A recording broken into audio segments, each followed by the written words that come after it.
The city lights flickered below like scattered diamonds against black velvet.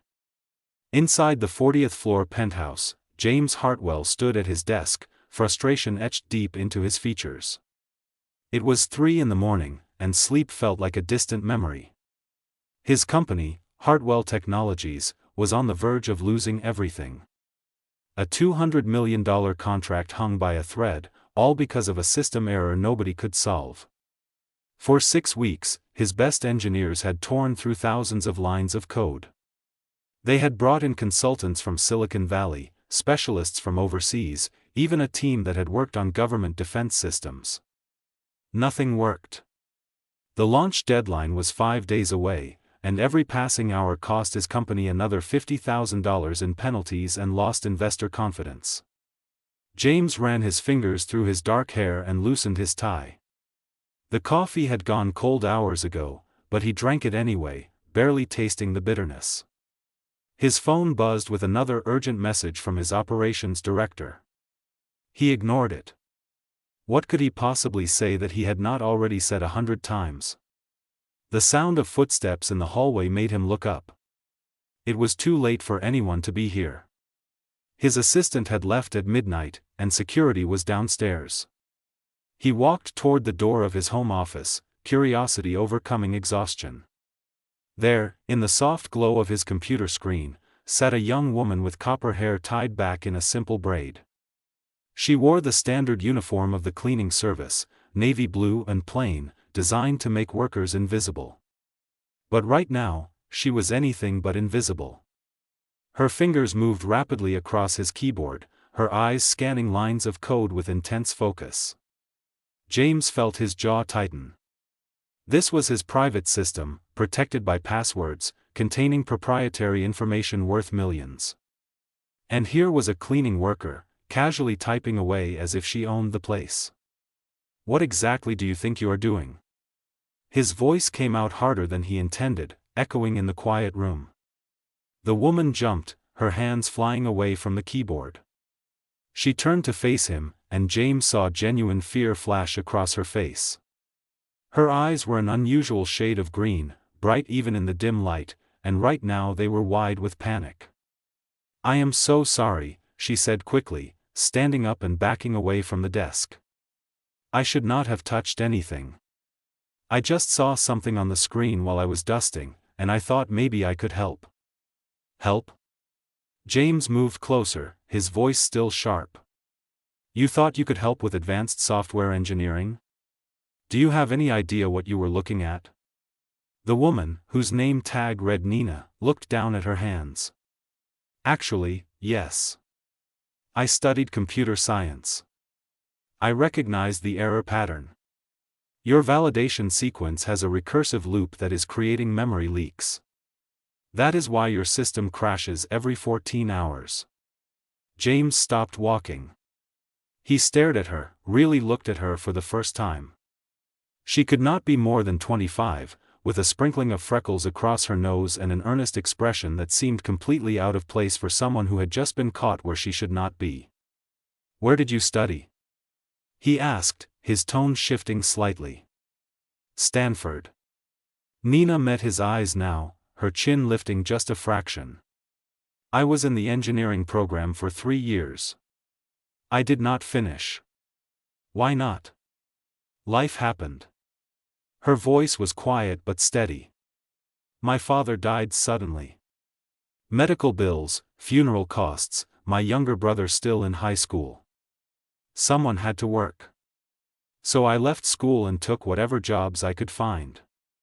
James looked back at his computer screen. He moved to the desk and scanned the section she had been working on. His breath caught in his throat. She had not just identified the problem. She had fixed it. In the 15 minutes she must have been sitting here, she had rewritten the entire validation function. And from what he could see at first glance, her solution was elegant, efficient, and exactly what his team had been searching for. He ran the code through a quick diagnostic. Clean. No errors. He ran it again, certain there must be something wrong. But there was nothing. It worked perfectly. How long have you been cleaning offices? He asked, still staring at the screen. About 2 years. Before that, I worked at a diner, and before that, I did data entry at a call center. Whatever paid enough to cover rent and my brother's school expenses. James turned to face her fully. Nina stood with her hands clasped in front of her, looking like she expected to be fired on the spot. Instead, he asked, "Do you know what you just did?" "I fixed a bug," she offered hesitantly. "You just solved a problem that has cost my company millions of dollars and 6 weeks of round-the-clock work from a team of expert engineers. One of them has 2 doctorates. Another worked at NASA." Nina blinked. "Oh. I did not realize it was that serious. I am really sorry for overstepping. It will not happen again. Stop apologizing." James found himself almost smiling, something he had not done in days. "What is your full name?"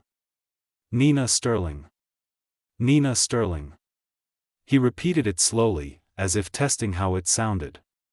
"Tell me something, Nina. Why are you cleaning offices at 3 in the morning when you clearly have the skills to work in tech?"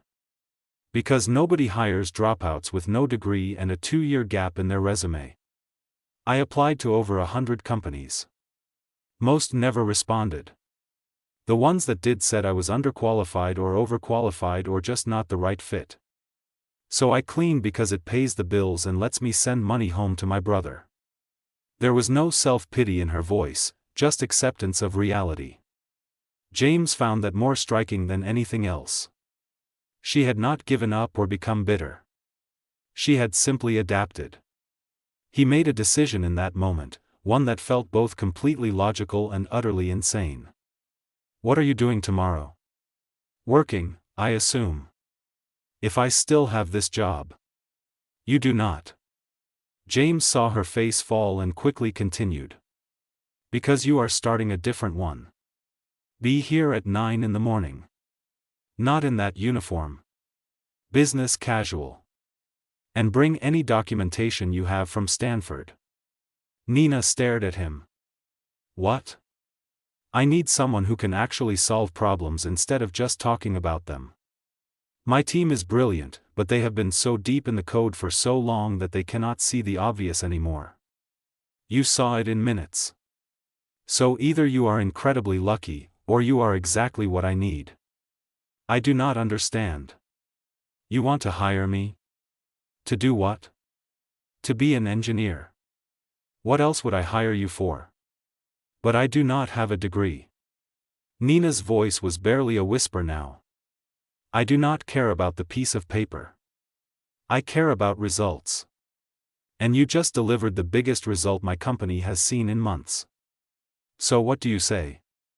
For a long moment, Nina just stood there, looking at him as if he might be joking or crazy or both.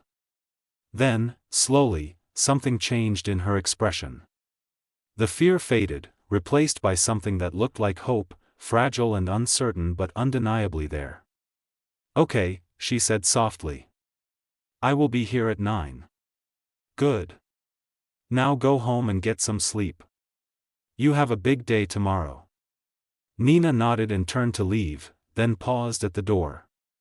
"Mr. Hartwell? Thank you for giving me a chance." "Thank yourself. You earned it." After she left, James sat down at his desk and stared at the corrected code on his screen. Something extraordinary had just happened, something that felt like more than just luck or coincidence.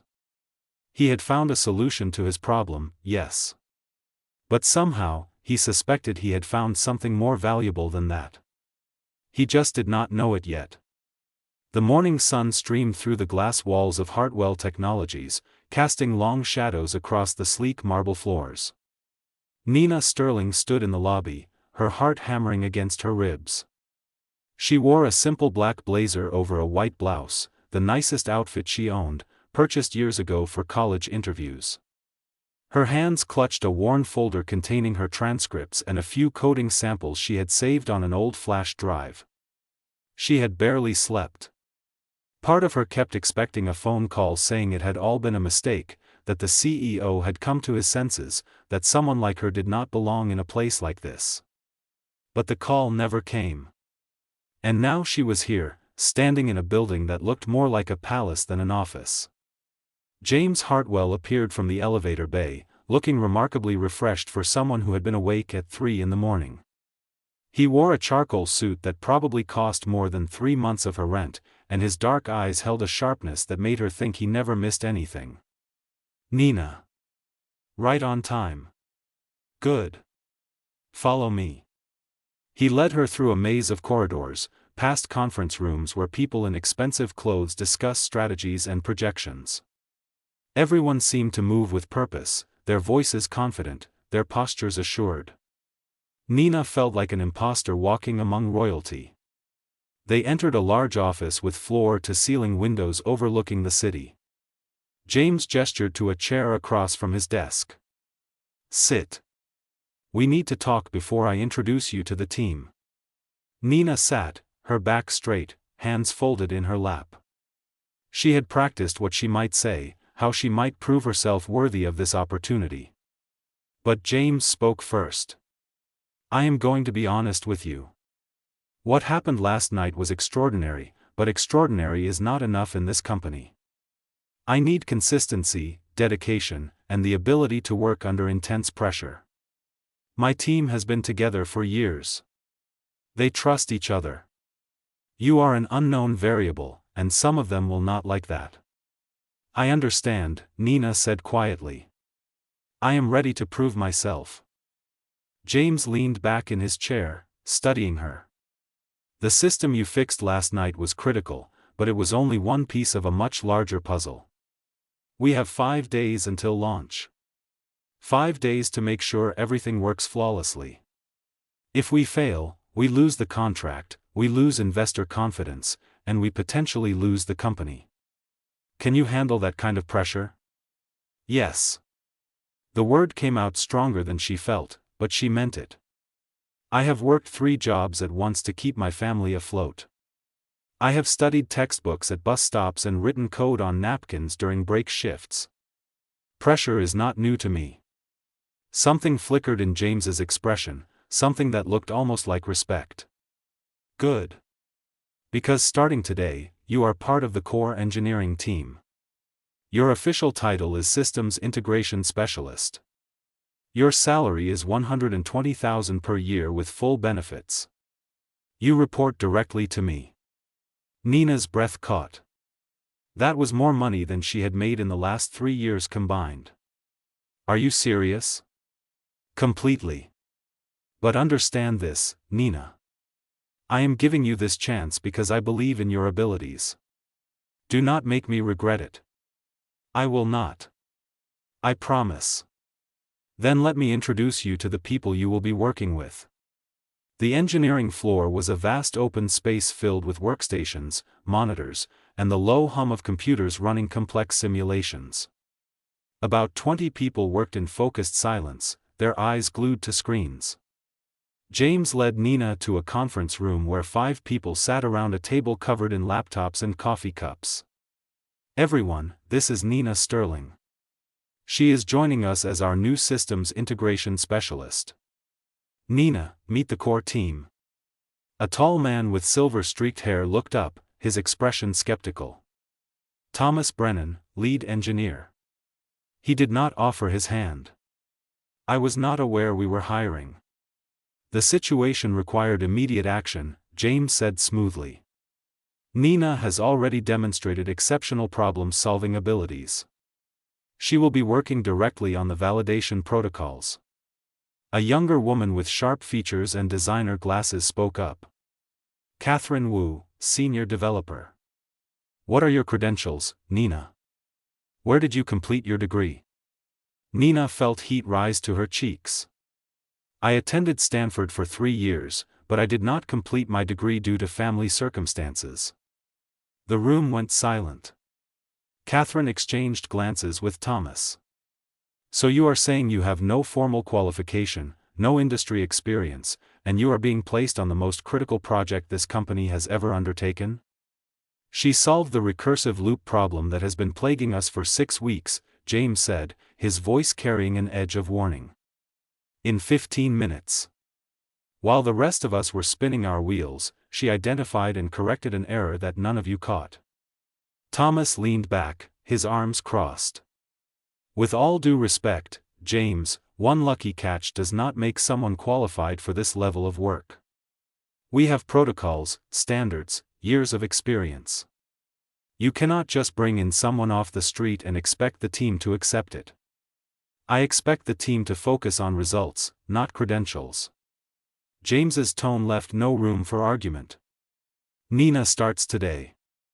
If anyone has a problem with that, we can discuss it in private. But right now, we have 5 days to save this company.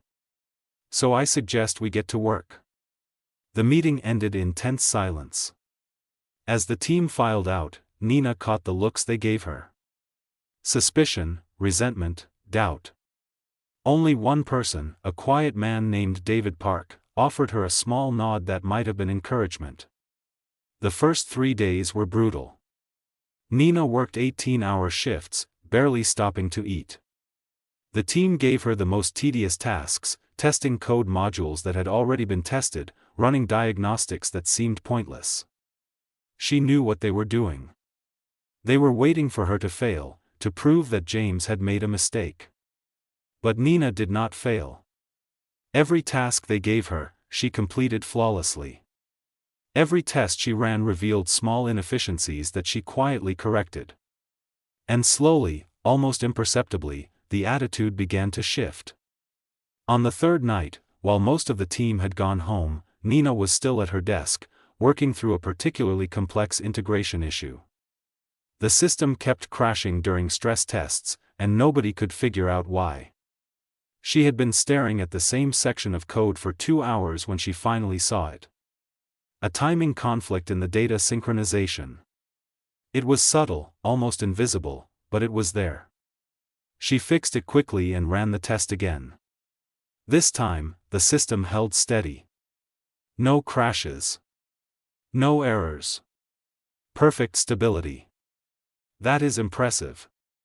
Nina turned to find James standing behind her, his tie loosened, sleeves rolled up. She had not heard him approach. "Just doing my job," she said softly. "No. You are doing far more than that." James moved closer, looking at her screen. The team ran that same test 50 times and could not figure out the problem. "How did you see it?" "I looked at it differently. Everyone was focused on the data itself, but I looked at the timing of the data flow. Sometimes the problem is not what you are looking at, but when you are looking at it." James smiled, a real smile that transformed his usually serious face. "You have a gift, Nina. I hope you know that." Their eyes met, and for a moment, something passed between them. Something that had nothing to do with code or systems or corporate success. Nina felt her pulse quicken. The launch day arrived with the weight of $200 million pressing down on everyone's shoulders. The entire company gathered in the main auditorium, watching as the system went live for the client's final review. Executives from the partnering company sat in the front row, their expressions carefully neutral. James stood at the podium, guiding them through the demonstration. Nina sat in the back, her hands clenched in her lap. Everything they had worked for came down to this moment. The system activated. Data began flowing through the interface, smooth and seamless.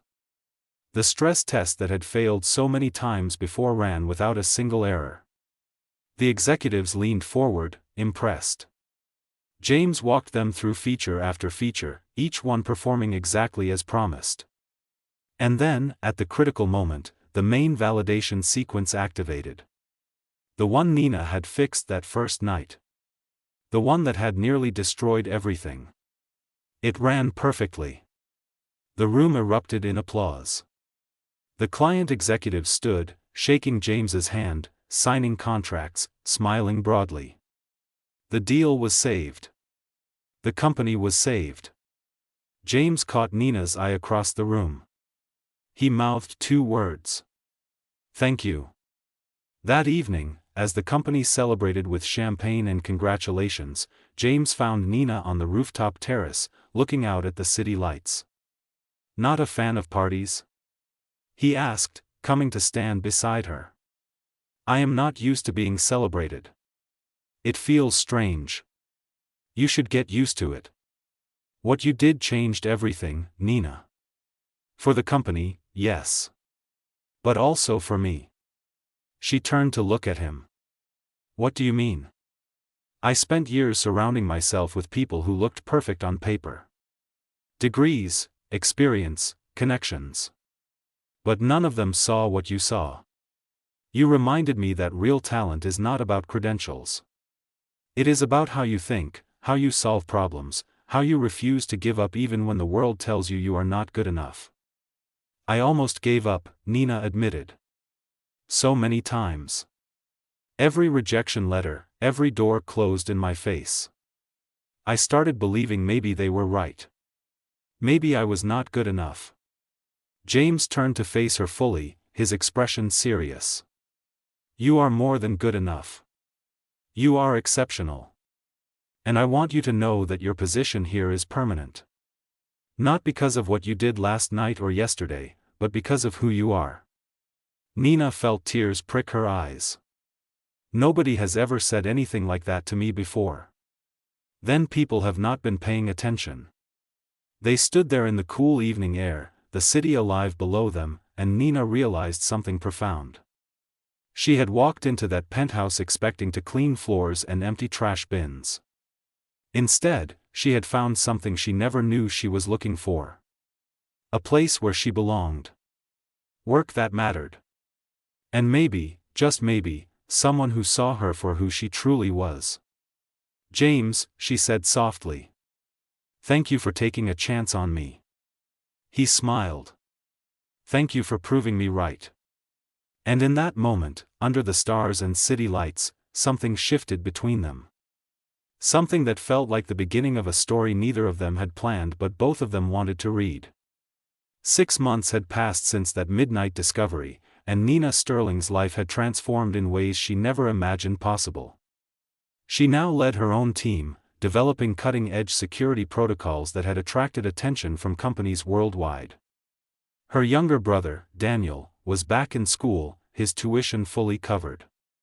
The tiny apartment she had shared with 2 roommates was replaced by a comfortable place with actual sunlight and a kitchen that worked. But the most unexpected change was not professional. It was personal. James Hartwell had become more than her boss. Somewhere between late-night coding sessions and shared victories, between quiet conversations on the rooftop and stolen glances across conference rooms, they had become friends. And then, gradually, something more. It started small. Coffee delivered to her desk exactly how she liked it. His jacket draped over her shoulders when she worked late in the cold office. The way his hand would linger just a moment too long when passing her documents. The way her heart would skip when he entered a room. Nina knew it was complicated. He was the CEO. She was his employee. There were rules about this sort of thing, unspoken lines that should not be crossed. But feelings did not care about corporate policy. One evening, long after everyone else had gone home, Nina was debugging a security module when she felt James's presence behind her. She had learned to recognize his footsteps, the subtle shift in the air when he was near. "You are still here," he said, his voice low and warm. "So are you. I had a board meeting that ran late." "What is your excuse?" "This module is being stubborn." "I almost have it, though." James pulled up a chair and sat beside her, close enough that she could smell his cologne, cedar and something crisp. "Show me." For the next hour, they worked side by side, their shoulders occasionally touching, their hands sometimes reaching for the same keyboard. It was comfortable, natural, like they had been doing this for years instead of months. Finally, the module clicked into place. Nina leaned back with a satisfied sigh. "Got it. You are brilliant, you know that?" James said, turning to look at her. Their faces were inches apart. Nina could see the flecks of gold in his dark eyes, the tiredness around them that spoke of too many long days. I learned from the best, she said softly. I did not teach you this. This is all you, Nina. Your mind, your determination, your refusal to accept defeat. That is not something anyone can teach. The air between them felt charged, heavy with words unspoken. Nina knew she should move away, should maintain professional distance. But she did not want to. James, she whispered. What are we doing? I do not know. His hand came up to brush a strand of hair from her face, his fingers gentle against her skin. But I know I think about you every moment I am not with you. I know I look for you in every room. I know that somewhere between that first night and now, you became the most important person in my life. Nina's breath caught. We should not. This could complicate everything. I know. But I cannot pretend anymore. Can you? She looked into his eyes and saw her own feelings reflected back. No. I cannot. Then let me take you to dinner. Not as your boss, not as colleagues. Just as James and Nina. Two people who want to spend time together. What about the company policies? I will handle it. There are ways to do this properly, transparently. But only if you want to. If you say no, we go back to how things were, and I promise nothing will change professionally. Nina thought about all the reasons she should say no. The gossip it might generate, the accusations of favoritism, the risk to everything she had worked for. But she also thought about how alive she felt when she was with him, how he made her believe she could accomplish anything, how his smile could turn her worst days into something bearable. Yes, she said. I want to have dinner with you. James's smile was radiant. Tomorrow night. 7 o'clock. And Nina, wear whatever makes you feel like yourself. Not what you think you should wear. The next evening, Nina stood in front of her mirror, heart racing. She had chosen a deep blue dress, simple but elegant, something that felt right. When James picked her up, the look in his eyes told her she had chosen well. Dinner was at a quiet restaurant overlooking the harbor, far from the corporate district where they might run into colleagues.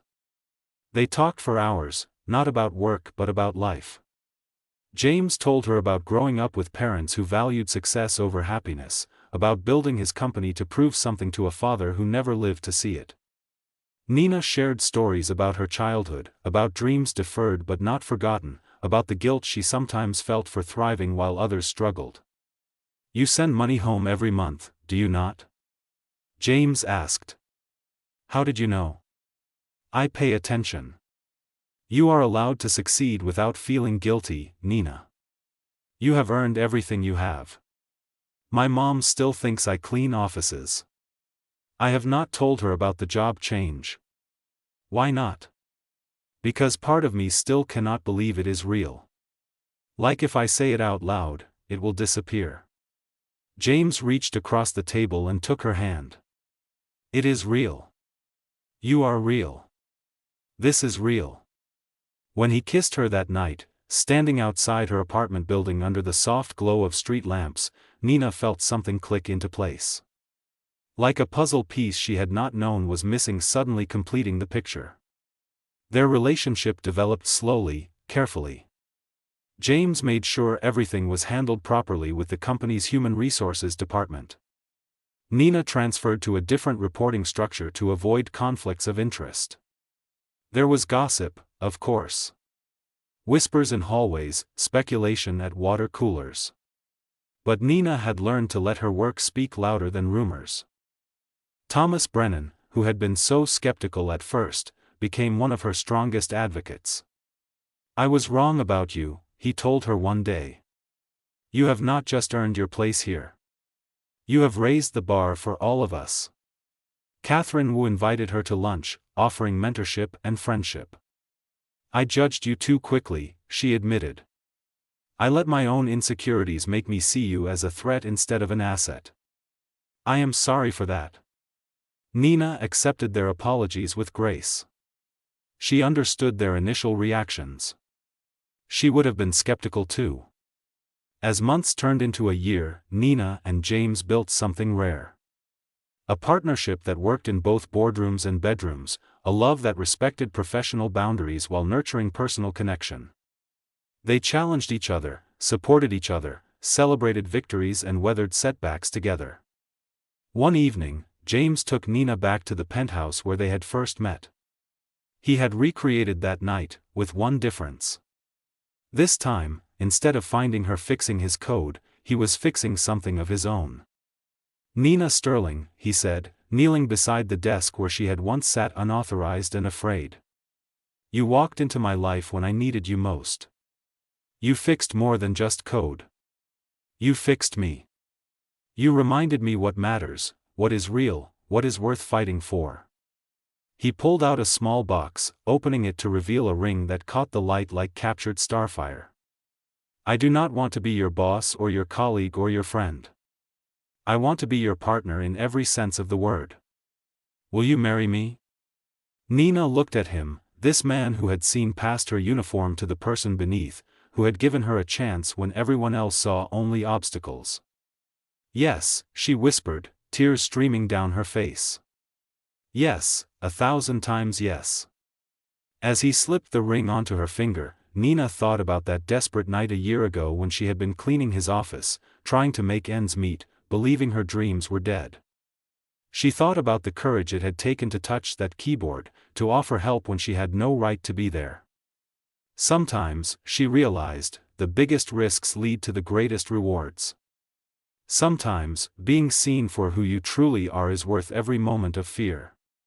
And sometimes, in the quiet hours of the night, life offers you a second chance to become who you were always meant to be.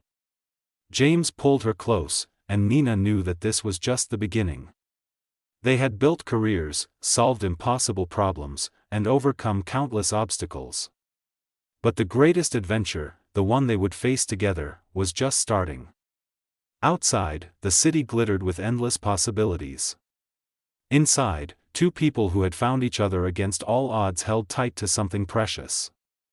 Love built on respect, partnership forged in challenge, and a future bright with promise. Nina Sterling had walked into that penthouse as a maid.